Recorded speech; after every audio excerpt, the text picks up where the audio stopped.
Chapter 6. Anong masasabi mo sa proposed layout ng building, Antonio? Si Angelo na siniko ang kapatid. Ha? What proposed layout? Ang binata na tila galing sa isang mahabang pagtulog at noon lang nagising. Kanina pa siya kasama ng kapatid at sinosurvey ang lugar pero wala sa mga to ang isip niya. Nagtawanan ng dalawang lalaking kasama nila. Napailing si Angelo at sumabay sa paglakad ng dalawang negosyante. Naiwan siyang nakasandal sa kotse. Kanina pa niya gustong tawagan si Jessica. Alas 9 na siya umalis ng mansyon pero tulog pa ang dalaga. Malapit na mag-alas 12 at gusto niyang tawagan nito upang yakaging mag-lunch sa labas. Hindi niya gustong mag-lunch kasama ng mga lalaking to. Dinampot niya ang cellphone sa loob ng kotse at idinayal ang mansyon ng malingunan siya ni Angelo. Sinong tinatawagan mo? Si Je. Hindi niya na ituloy ang sasabihin. Muling ibinaba ang cellphone at napatingin sa kapatid. Sasabihin ba niyang ang maid niya ang tinatawagan para yakaging kumain sa labas? He must be out of his mind. So he thought it was just lust that he felt for her. He made love to her the whole night, over and over. Iniisip niya pagkatapos nun, she will be out of his system. Pero nagkamali siya. He couldn't get enough of her. Kulang ang buong magdamag sa pagtatalik nila. Kaninang pinagmamasdan niyang matutulog ang dalaga, pinipigil niya ang sariling huwag tong hagkan at yakaping muli. Kung ginawa niya yon ay natitiyak niyang hindi siya makakarating sa appointment na to. Na mabuti pa nga sigurong hindi na lang siya umalis ng bahay dahil wala rin naman dito ang isip niya.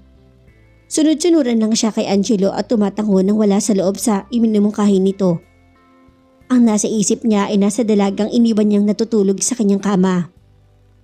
Ang malambing nitong pakiusap nang patulugin na niya ang dalaga. Please, if you don't stop now, hindi mo na ako pakikinabangan pa bukas. Sumulyap si Jessica sa namamanaag na liwanag sa bintana. Ngayon na pala ang bukas. She smiled. Tiredness and happiness visible on her face at sumiksik to sa dibdib niya. Natawa siya ron at hinigka ng ibabaw ng ulo nito. Walang babaeng nakiusap sa kanyang huminto na siya sa pagbibigay ligaya sa mga to. Only his sweet little Jessica. But then, wala naman siyang babaeng inibig ng paulit-ulit na tulad ng ginawa niya rito. No woman ever made him feel so alive. What's wrong with you, Anthony? Si Angelo na napapanumbalik ng isip niya sa kasalukuyan. Natitiyak kung wala ka naintindihan sa napag-uusapan. Nairit ang wika nito. Inihilamos niya ang isang kamay sa mukha. Ano na nga bang talaga ang nangyayari sa kanya? Sa dami ng anak mayaman at mga kilalang babae sa lipunan na naging girlfriends niya, naihibang siya sa isang maid. At kahit na maganda at mukhang edukada, maid pa rin. Housemaid niya. Nanghihinalang tinitigan siya ni Angelo. Dadaanan ko nga pala mamayang hapon si Jessica at isasama ko po uwing Tagaytay. No! Maras niyang sagot na ikinagulat ng kapatid. Nagsalubong ang mga kilay ni Angelo at tumining ng hinala. Hindi mo sinunod ng payo ko, Antonio. Mapanganib ang tonong binitawan ni Angelo. Pinakailaman mo si Jessica? Tumalikod siya at pinatong ang dalawang braso sa ibabaw ng kanyang sasakyan. Wag mo akong pakailaman, Angelo. You son of a... Akman ito nga hablutiin ng kapatid ng matanawan ng dalawang kasama na nakatingin sa kanila. Bumaba ang kamay ni Angelo. Binuksan ni Antonio ang kotse at pumasok at ini-start ang ignition. Mag-uusap tayong muli, Antonio! Hindi niya pinansin ng kapatid. Mabilis na nagmaniobra na lumangit-ngit ang gulong na halos bumaon sa lupa. Alikabok ang iniwan niya sa nakatiimbagang na si Angelo. Malapit na sa Green Hill si Antonio nang muling tumawag sa mansyon. Si Jessica nakapikit pang inaabot ang telepono sa side table. Hello? Ani yan na namamaos na tinig. Isang mahinang tawa ang narinig niya sa dulo ng linya. Ginising ba kita? Si Antonio na nakadama ng warmth. Nalimutan ang enkwentro nila ng kapatid. Nasa isip ang anyo ni Jessica sa kama. Naked, kumot lang ang bahagyang nakapulupot sa magandang katawan nito. Antonio? He answered huskily, still half asleep. Nasan ka? Lord, just the sound of her voice made him hard that it aches. And after all the loving last night, pauwi na dyan. Don't leave my bed. I want you to be right where you are pagdating ko. Lagi ka bang dalaga? Na para bang may lakas pa akong tumayo pagkatapos ng ginawa mo sa akin? Matabang niyang sagot. Humagalpak ng tawa si Antonio. Ano bang nararamdaman mo? Nakangiting tanong ng binata. Like an overcooked pasta? Sagot ng dalaga na nag-inat. Muling tumawa si Antonio. Really, Jessica? I like your sense of humor. Very original. Are you really sore? And Steve, dugtong ng dalaga. At nagtataka ako may mukha kang itanong sa akin yan na parang hindi ikaw ang may dahilan. Marahang tawang isinagot ni Antonio at naiirita siya. Natutuwa ako at napapatawa kita, Antonio. Sarcastic ang dagdag niya. Come on, sweetheart. Huwag kang pikon. Hang up na please. Gusto ko magpunta sa banyo. Okay. I'll buy us lunch bago ako tumuloy dyan. Ibinaba sa passenger seat ang cellphone matapos may off ang linya.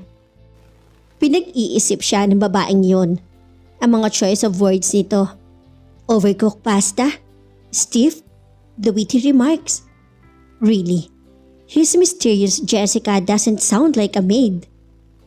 Sa mansyon, ibinabad ng dalaga ang sarili sa maligamgam na tubig sa loob ng bathtub.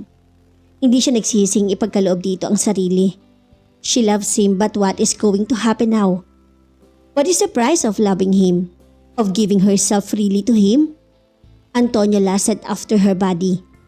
And sooner or later, magsasawa to sa kanya tulad ng kung paanong pagsawaan nito pa ang iba. Ano bang kaibahan niya sa mga babaeng nagdaan sa kamay nito? Wala. She quickly jumped into his bed sa konting charm lang. Well, she was a virgin. And who cares kung virgin siya? Kagabi yun at hindi na ngayon. And she surely didn't expect that last night was the first night that Antonio took a virgin. Huminga siya ng malalim. Hindi lang ang mga tender places ng katawan niya ang sumasakit pati puso niya. Siya, si Jessica Alonso. Mataray, dominante at matalino. Controlling director ng isang import-export family corporation. Pero heto, at hindi lang housemaid ni Antonio kundi lover pa and hopelessly and madly in love with him. Nasa kagagahan niya nung una niya itong makita sa swimming pool na nakabikini trunks ay agad na lumipat sa mga mata niya ang puso niya. But she had welcomed last night's paradise. But would she be willing to pay the price for loving a man like Antonio? Tumutulo ang katawang umahon siya mula sa bathtub. Akma niya nga abutin ng tuwalya nang bumukas ang pinto ng banyo at pumasok ang laman ng isip niya. Oh, hindi niya malaman kung paano tatakpan ng sarili. Nahagip ang plastic shower curtain. Lalabas na ako. Stupid of her. The smart and witty Jessica Alonso. Lagi nalang nag-i-stutter sa harap ng lalaking to. Tumaas ang isang sulok ng bibig ng binata sa amusement sa kanya. Still shy after last night? May bahagi ba ng katawan mo ang nakalimutan kong hagkan? Namula siya at ikinurap ang tubig na tumutulo sa mga mata niya. Nanlaki ang mga mata ng hubadi ng binata ang shirt nito at ibagsak sa tile. Naalala mo ba noong maabutan kitang kasama ni Vilma sa swimming pool? Napatango siya nang wala sa loob. Anong kinalaman niyon ngayon? You were so seductively standing there na may icing pa sa mga labi. Water dripping all over your body. How I have wished then to dry it away with my lips. The thought made me rock hard na kailangan kong tumalikod at baka mahalata mo. Hindi siya makapaniwala sa narinig. Naisip mo yun noon? Yes, my little tormentor at bihirang kumatok ang ikalawang pagkakataon kaya sasamantalahin ko na. Lumapit sa kanya habang nagsasalita at hinawi ang shower curtain. Nagugutom ako, Antonio. Gusto niyang iiwas ang pansin nito dahil muli ay hindi niya maintindihan ang reaksyon ng katawan niya sa lalaking to. His eyes made her melt like jelly. So am I, darling. So am I. Pinaulan na nito ng halik ang buo niyang mukha. Teasing her lips that when she parted them, umiwas sa mga labi nito. His lips went down her throat, nipping as if he was thirsty. Oh, Antonio. Jessica, my sweet Jessica. Isinisigaw ng binata ang pangalan niya na paulit-ulit. Pagkatapos ay pinangko siya palabas sa silid at inilatag sa kama. Tinitigan nito ang dalaga. Her eyes filled with passion and her lips parted. She wanted him as he wanted her. Itinaas ang binata ang Venetian blinds at pumasok ang sikat ng araw sa loob ng silid. Gusto kitang makita sa ganitong paraan. The sun shining on your body when we made love. Bumaba sa tabi niya si Antonio at hinawakan ang mukha niya. Last night, I tried to be very gentle, Jessica. I can't promise the same today. Gusto niyang itanong kung anong ibig nitong sabihin. Pero tinakpan ng bibig ng binata ang mga labi niya. His lips teasing hers like a bee sipping nectar from a flower. His hands touching, seeking, caressing and uncaring where it landed, and seeking response from her. His lips followed the same route as his hands were. And Lord, she was on fire, and thought she'd die when he took a big nipple into his mouth. Open your eyes, darling, he commanded softly. Gusto kong makita mo ang ginagawa ko sa iyo at ang ginagawa mo sa akin. She did and was bewitched by his masculine perfection. At muli, siniil siya nito ng halik. Mapusok, mariin. She responded his savage possession. And when she thought she could no longer bear the torment, he joined his body to hers in a wild passion, trusting deeply and wildly. Oh yes, Antonio. Yes. At sa loob lamang ng ilang segundo, she was lost in a shuddering climax that they reached in perfect unison. Antonio rested his head against her belly habang niyayakap ang isang braso sa katawan niya. Hinuplo si Jessica ang buhok nito, caressing him and loving him. Kumakain sila nang sabihin ni Antonio sa kanya ang plano para sa kanilang dalawa. Gusto ko malaman mong mula sa oras na to, di ka na magtatrabaho bilang maid. You're my woman now. Pakakasalan mo ako? Ang biglang lumabas sa bibig niya at nagsalubong ang mga kilay ng binata. Pakakasalan? Hindi, Jessica. Hindi nang ibig kong sabihin. Oh, wala kang balak pakasalan ako kung ganun. Nalulumo na tanong niya. Kung sa bagay, hindi naman niya inaasahan yun. Ewan ba niya kung bakit niya nabanggit? Come on, Jessica, hindi ko magagawa yon. Wika dito ng muling sumubon ng pagkain. Bakit? Ayoko ng commitment, Jessica. Hindi pa ako handa ron. And I don't think I am the marrying kind. I love my life as it is. Inabot nito ang tubig at uminom. Sana naisip mo yan kagabi bago mo ginawa ang ginawa mo sa akin. Mahinang sagot niya at sinabay ng inom para malunok ang pagkaing nasa bibig niya. Ginawa natin. Pagtutuwid nito. Hindi kita pinilit. Gusto mo rin naman, di ba? Oh, Antonio, you're a bastard. Ang nasa isip niya. Pero bakit hindi niya magawang magalit dito? You wanted me, Jessica, as I wanted you, di ba? Inaamin ko. Halos hindi lumabas sa bibig niya yon. Ngumiti ang binata at ginagapang kamay niya at dinala sa bibig. There, darling. Now, itutuloy ko yung sinasabi ko kanina. Aalis ka na dito sa mansyon at ititira kita sa kondominium ko at bukas sa bukas din, naayusin ko na mailipat sa pangalan mo ang unit ko. Napanganga ang dalaga. Gagawin mo kong kept woman? Mistress? Querida? Sweetheart, sa mga married man lang ang salitang yan. Binata ako.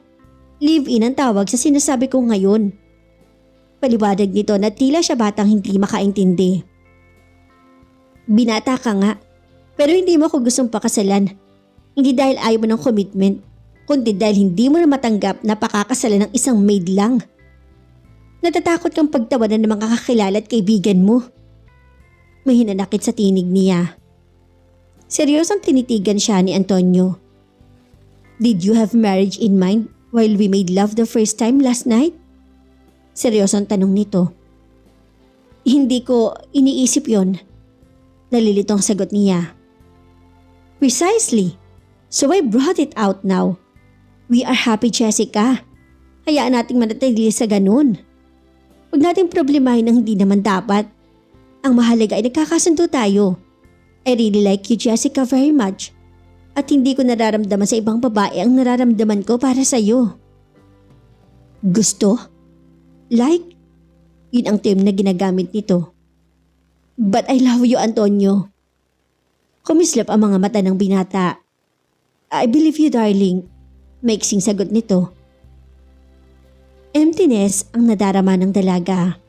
Pagkatapos ay sinaway ang sarili. Pinasok niya to kaya pangatawanan niya. Hindi naman siya pinaniwala ni Antonio ng kung ano-anong salita. It was sex for him from the very start.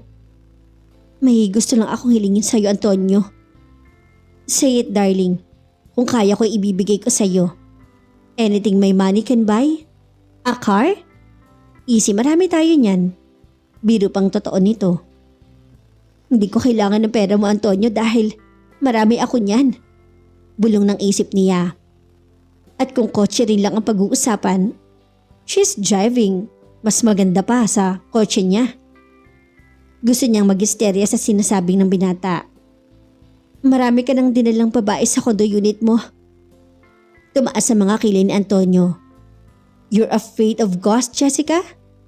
Hindi siya sumagot. Alright, ipapalagay ko sa bodega ang kama sa condominium at papalitan ko ng bago. Tayong dalawa ang pumili ng bagong kama.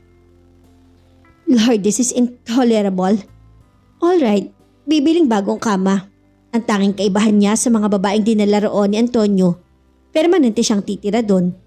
Gusto niyang kasuklaman ng sarili sa ginagawa niya. Early morning tomorrow, mag-shopping tayo ng brass bed, darling. Si Antonio ulit. Huwag mong ilipat sa pangalan ko ang unit mo, Antonio. Hindi ko kailangan yun. Nangulubot naman ang noon ng binata. Anong kalokohan ang sinasabi mo? Kailangan mo yun. Be practical about it. Ang mga babae, dalawang kamay na tatanggapin ang inaalok ko. Hindi ako ibang mga babae, Antonio. At bakit ka umaasta na tila DOM? Napatingala sa kisame ang binata. DOM ba ang tawag mo doon sa gusto kong bigyan ng kasiyahan ng babae nagdudulot din sa akin ng kasiyahan? I never offered my unit to any other woman, Jessica. Gaano man ako kagalante? Because that unit was my first possession na nanggaling sa sarili kong income nung nabubuhay pa ang mga magulang namin ni Angelo. And I am offering it to you? Thank you, Antonio, pero hindi. Huwag mo nang ipilit pa. Determinado niyang sagot. Nagkibit ng balikat ang binata. Alright. Tapos tinitigan siya at tinensya kung gaano katotoo sa loob niya ang sinabi.